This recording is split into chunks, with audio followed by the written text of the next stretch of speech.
Scene one, Apple, take one. Quels sont les grands bouleversements technologiques qui, selon vous, sont les plus importants aujourd'hui pour le secteur du voyage d'affaires?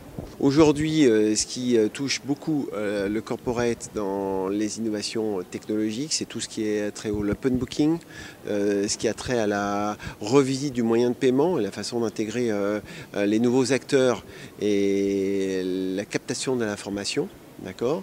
Donc le troisième sujet sur l'innovation, c'est comment est-ce que je peux être capable d'intégrer de la donnée pour pouvoir s'en servir comme outil d'aide à la décision et du prédictif dans l'évolution de ma politique de remboursement, de ma politique de voyage. Voilà. Bien entendu, tout ça est sous-jacent avec la mobilité, puisque de plus en plus d'entreprises sont confrontées ou adhèrent complètement à une logique du mobility management, de la mobilité de ces collaborateurs dans le cadre de leur voyage. Sur la question de l'open booking, par exemple, quelle est la position de Dimo? Alors sur l'open booking, on a une position qui est claire. Depuis quelques années, on avait anticipé l'apparition et l'émergence de l'open booking entre guillemets maîtrisé, puisque l'objectif c'est pas d'aller tous azimuts, mais d'être dans un cadre d'entreprise.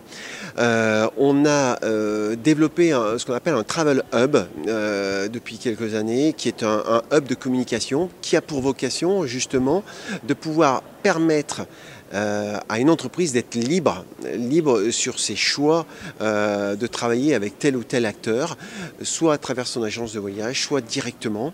Donc l'objectif de notre hub de communication, c'est de pouvoir permettre à une entreprise de sélectionner ses fournisseurs et de pouvoir soit faire du pool d'informations, c'est-à-dire tirer l'information et la rapatrier dans notre soft, soit à partir de notre soft, aller chercher l'information. D'accord, c'est ce qu'on appelle le push. Et ça, on est présent et on y croit vraiment dur comme fer, puisque l'objectif, c'est de pouvoir être capable de servir un besoin évolutif auprès des clients qui soit différencié potentiellement d'une zone géographique vers une autre zone géographique. Quand on est observateur, on a l'impression que le voyage d'affaires est un secteur qui a du mal à accepter l'innovation, à adopter l'innovation. Est-ce que c'est plus un problème technologique, humain, culturel? Alors c'est un peu tout.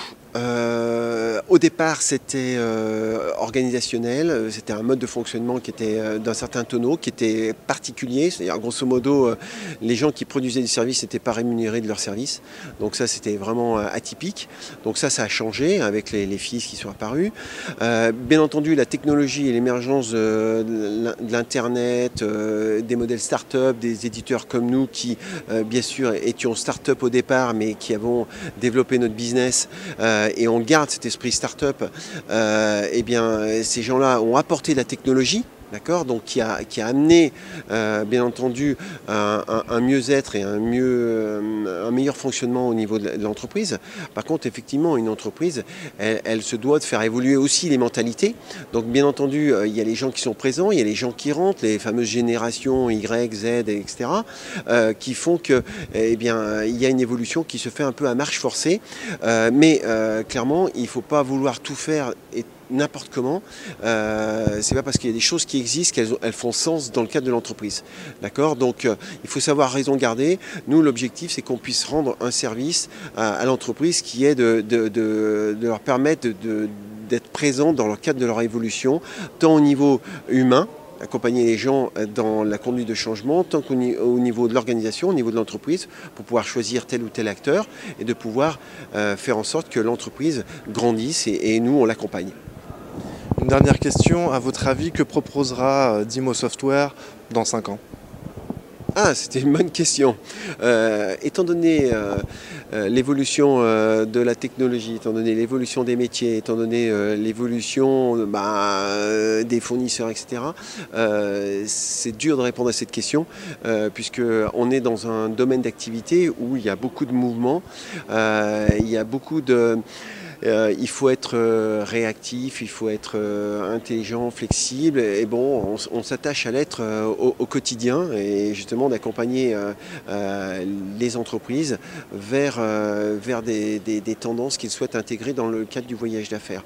On a réussi, on réussit au jour le jour et on veut continuer à être dans cette dynamique-là. Alors savoir ce que l'on sera dans 5 ans et ce que sera le produit dans 5 ans, on a des visions, on a des orientations, on y travaille d'ores et déjà en mode laboratoire, mais c'est encore trop tôt pour le dire dans sa finalité, mais c'est un sujet sur lequel on est. Merci beaucoup.